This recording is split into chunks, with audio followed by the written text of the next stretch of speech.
Over the years, celebrities have made disturbing predictions about their own deaths that later came true with shocking accuracy. The question is, were these just strange coincidences, or did they truly see their fates coming?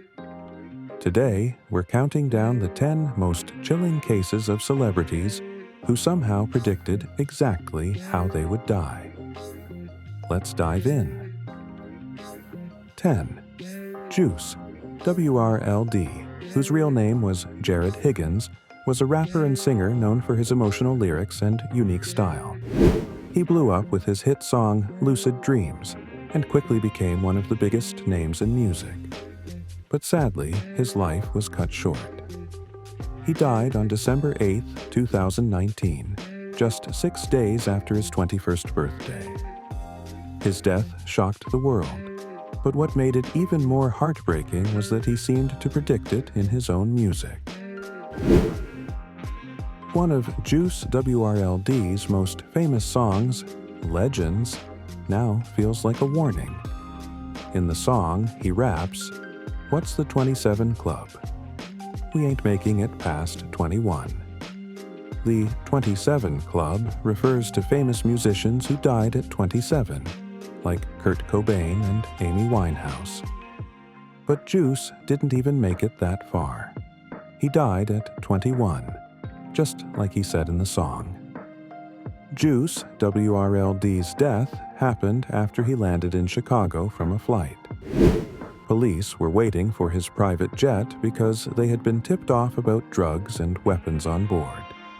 Reports say that he swallowed multiple pills, possibly trying to hide them, and then suffered a seizure. Emergency responders gave him Narcan, a drug that helps with opioid overdoses, but it was too late. He was rushed to the hospital, where he was pronounced dead. Later, it was confirmed that he died from an overdose of oxycodone and codeine.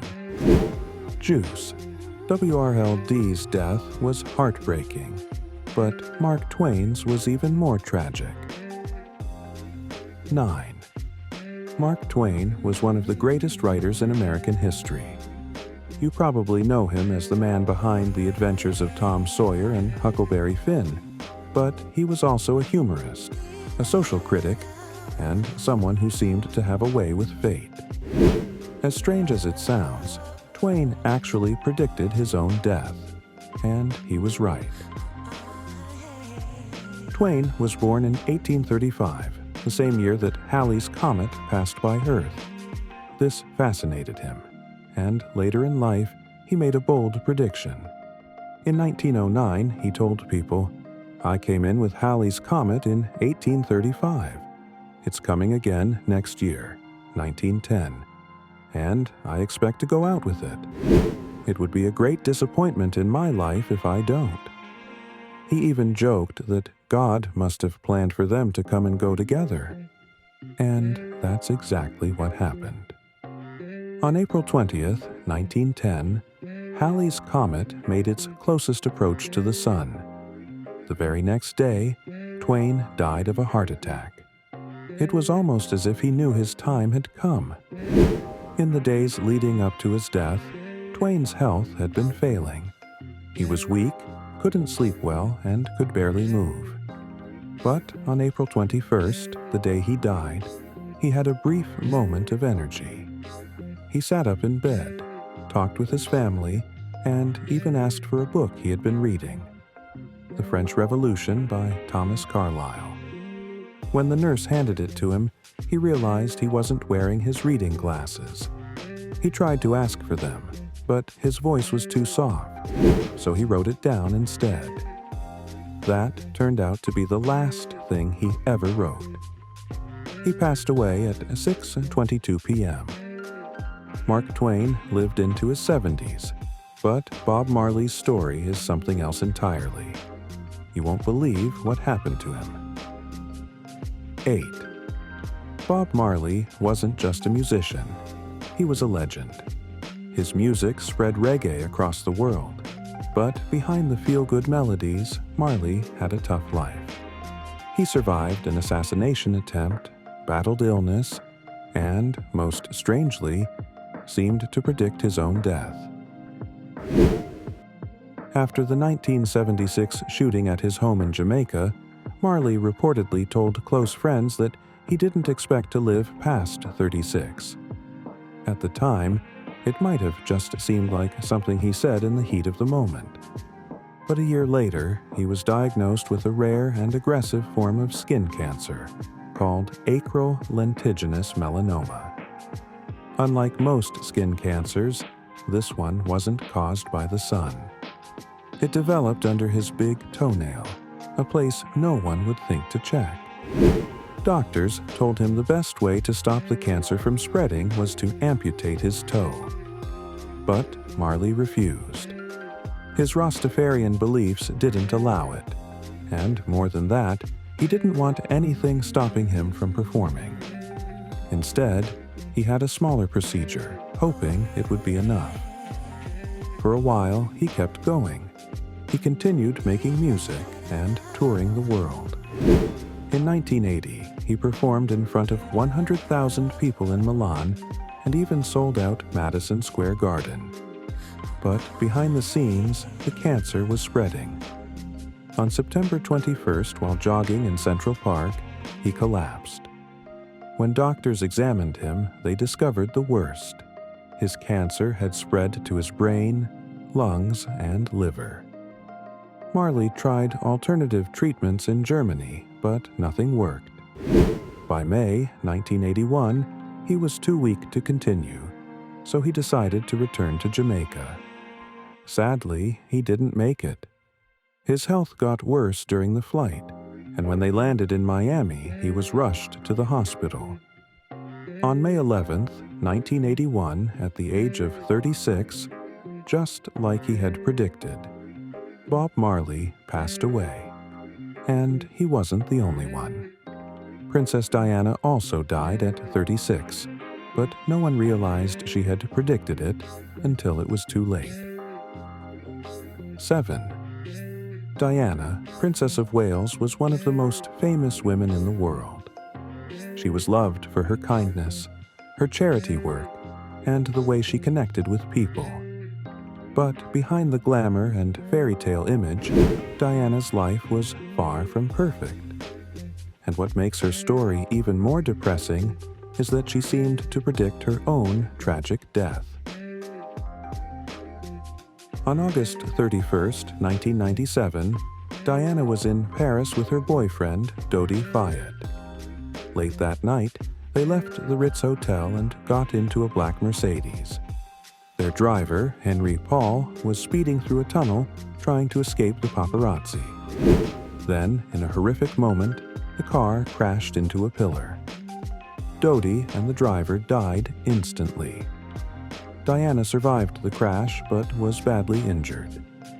4 hours later, she passed away in the hospital. She was only 36 years old. At first, the crash was blamed on the driver. Investigators found that he had been drinking and was under the influence of prescription drugs. But in 2003, a shocking piece of evidence was revealed. A note written by Diana herself. In it, she claimed that someone was planning to tamper with her car, causing an accident that would lead to a serious head injury. She even named her husband, Prince Charles, suggesting that this was all to make way for him to marry someone else. This note raised a lot of questions. Was Diana's death just a tragic accident, or was someone behind it all? Many people believe that the crash wasn't as simple as it seemed. Some think the paparazzi were responsible, while others believe there was a deeper conspiracy. Whatever the truth is, Diana's death shook the world. But she wasn't the only icon we lost too soon. Tupac's story is just as heartbreaking. 6. Tupac Shakur was more than just a rapper. He was a poet, an activist, and one of the most influential voices in hip-hop. But what's truly surprising is that he saw his own death coming long before it happened.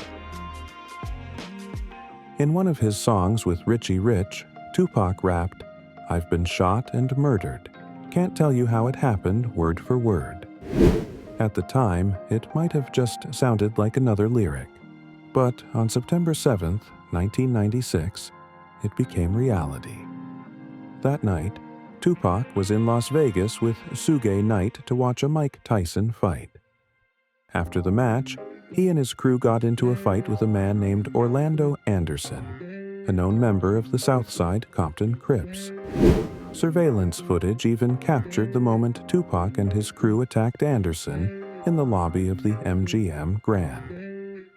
Later that night, while driving to a nightclub, Tupac was in a black BMW with Suge Knight when a white Cadillac pulled up beside them at a red light. Suddenly, someone inside the Cadillac started shooting. Tupac was hit 4 times, twice in the chest, once in the arm, and once in the thigh. One of the bullets pierced his lung. Suge Knight was also injured, but he survived. Tupac was rushed to the hospital where doctors did everything they could to save him. He was placed on life support, but his condition didn't improve. 6 days later, on September 13, 1996, Tupac passed away at the age of 25. His official cause of death was respiratory failure and cardiac arrest caused by multiple gunshot wounds. For years, no one knew exactly who was responsible for his murder. In 2002, a journalist named Chuck Phillips claimed that Orlando Anderson had pulled the trigger. Anderson denied it, but he was killed in an unrelated shooting before he could ever be charged. What makes Tupac's death even more concerning is how often he spoke about dying young. In interviews, he talked about feeling like he wouldn't live long. His music was filled with lyrics about death, violence, and leaving a legacy. Whether it was a coincidence or something deeper, Tupac seemed to know his time was short. Tupac may not have lived a full life, but one man who did, despite his short time on Earth, was Pete Maravich. He managed to accomplish almost everything he dreamed of before his time was up. 5. Pete Maravich, better known as Pistol Pete, was one of the most talented basketball players of all time. Even today, people still talk about how he dominated college basketball and had a solid NBA career. Here's how this star predicted his own death. Back in 1974, during an interview, Maravich made a strange statement. He said, "I don't want to play 10 years in the NBA and then die of a heart attack when I'm 40. At the time, no one thought much of it. It was just a random comment. But years later, it turned out to be surprisingly accurate. Maravich played exactly 10 years in the NBA, retiring in 1980 due to injuries. After stepping away from basketball, he went on a personal journey, searching for meaning in life. He explored different religions, practiced yoga, and even got into UFO theories. But eventually, he found peace in Christianity and became a born-again Christian.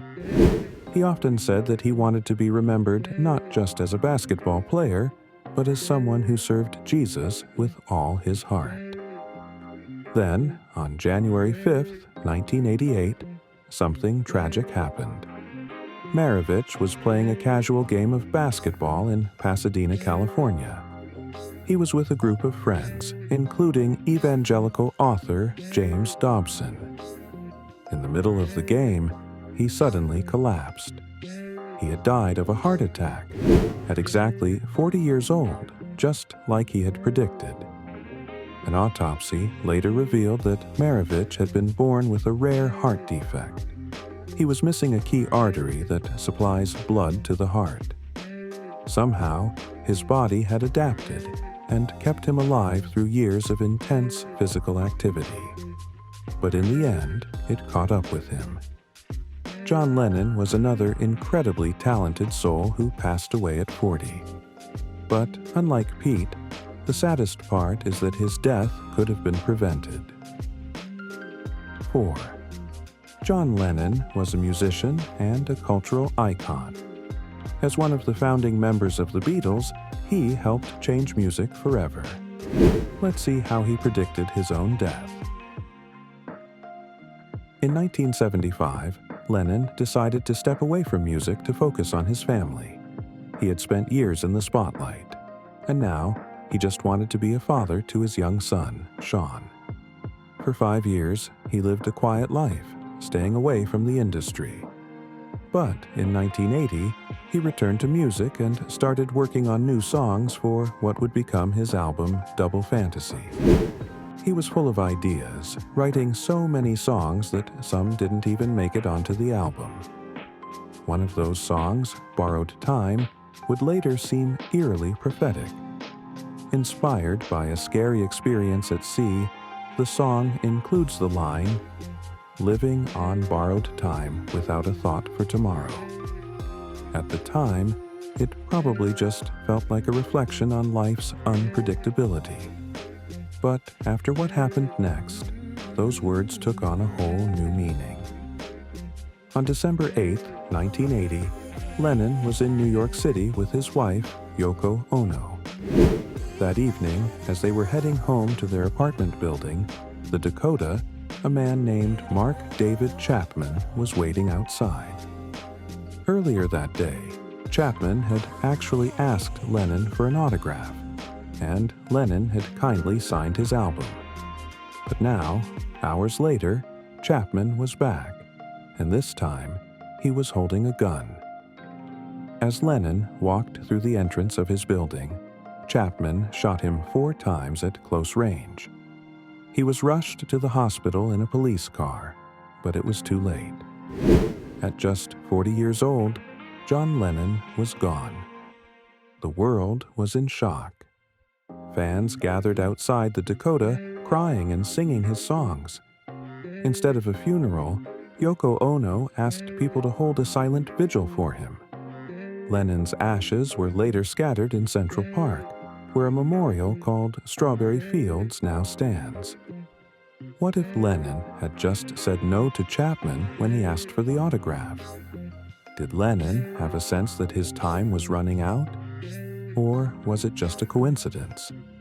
We may never know. But what we do know is that his death was a huge loss. If Lennon's story hit you hard, just wait until you hear what happened to James Dean. It's even more tragic. 3. James Dean was one of Hollywood's biggest rising stars in the 1950s. With his good looks, style, and unforgettable performances, he became really popular. But what many people don't know is that he predicted his own death. Dean wasn't just passionate about acting, he also loved racing. He competed in multiple car races and even dreamed of one day racing in the Indianapolis 500. But his growing fame got in the way. While filming Giant, the studio banned him from racing to keep him safe. As soon as filming wrapped, though, he wasted no time getting back behind the wheel. He bought a brand new Porsche 550 Spider, nicknamed Little Bastard, and planned to race it at an upcoming event. Just before his final race, he filmed a TV segment where he gave advice to young drivers. In that interview, he said something shocking. "Take it easy driving. The life you might save might be mine." Less than 2 weeks later, those words became a tragic reality. On September 30th, 1955, Dean was driving his Porsche down Route 466 in California with his mechanic, Rolf Wütherich, in the passenger seat. That afternoon, he was pulled over for speeding but continued on his way. Hours later, as the sun was setting, a Ford sedan suddenly turned in front of him. Dean had no time to stop. His car smashed into the Ford, sending his Porsche flying across the highway. Dean suffered a broken neck and multiple fatal injuries. He was pronounced dead at the hospital at just 24 years old. His passenger, Wütherich, survived with serious injuries, while the other driver, Donald Turnipseed, walked away with only minor wounds. Dean warned about the dangers of reckless driving, but he was never as direct as Mikey Welsh, who did not only predict his death but also announced it. 2. Mikey Welsh was a talented bass guitarist, best known for his time with the band Weezer. He played with them on their 2001 Green album, helping create some of their most memorable songs. But his time in the band didn't last long. Behind the scenes, Mikey was struggling. He had severe mental health issues, and after suffering a nervous breakdown, he left music completely. Instead of playing bass, he found a new passion: painting. For a while, it seemed like he had turned things around. But then, something eerie happened. On September 26, 2011, Mikey posted a strange tweet. He wrote, "Dreamt I died in Chicago next weekend. Heart attack in my sleep. I need to write my will today." A few hours later, he corrected himself, saying, "Correction, the weekend after next." It was the kind of post people might glance at, maybe even joke about. But no one could have guessed how accurate it would turn out to be. Less than 2 weeks later, Mikey was in Chicago to see Weezer perform at Riot Fest. But he never made it to the concert. On October 8, 2011, hotel staff found him unresponsive in his room. He had passed away from a heart attack brought on by a heroin overdose. Just like in his dream. Just like in his tweet. The news shocked fans. How could someone predict their own death so specifically? After his death, Weezer paid tribute to him. Even though his time in the band was short, he left a lasting impact. Mikey had battled a lot: mental illness, addiction, and the pressure of fame. He had tried to move on, to start fresh. But in the end, it seemed like his past caught up with him. His death was a huge loss, but the music industry had seen tragedy before. Some decades earlier, Buddy Holly met a similar fate. 1. Buddy Holly was one of the most important figures in rock and roll, but his career was cut tragically short. At just 22 years old, he had already helped shape the future of music. He was on his way to becoming an even bigger star when everything suddenly ended. And he saw it coming. In early 1959, Buddy was preparing for his winter dance party tour. The schedule was exhausting, with long bus rides across the freezing Midwest. But before the tour even began, Buddy and his wife, Maria Elena, had strange dreams, both on the same night. Buddy dreamed that he was sitting in a plane. Maria Elena's dream was even scarier. She saw a fireball falling from the sky and crashing into a field. She woke up terrified and begged Buddy not to go on tour. But he had already made up his mind. The tour quickly turned into a nightmare. The buses were freezing and musicians were getting sick. Buddy himself was frustrated and decided to book a small plane to fly to the next venue in Minnesota. It was supposed to be an easier way to travel. It was supposed to be safer. On February 3, 1959, Buddy, along with Ritchie Valens and J.P. the Big Bopper Richardson, boarded a small Beechcraft Bonanza aircraft. The flight lasted only a few minutes. The pilot lost control in the bad weather, and the plane crashed into a cornfield in Iowa. Everyone on board was killed instantly. Buddy's dream had come true, and Maria Elena's vision of a fireball falling from the sky was horrifyingly accurate. That day became known as the day the music died, a phrase made famous by Don McLean's song, American Pie. It marked the end of an era, but Buddy's influence never faded. Even though he lived a short life, his music inspired countless artists, from the Beatles to Bob Dylan.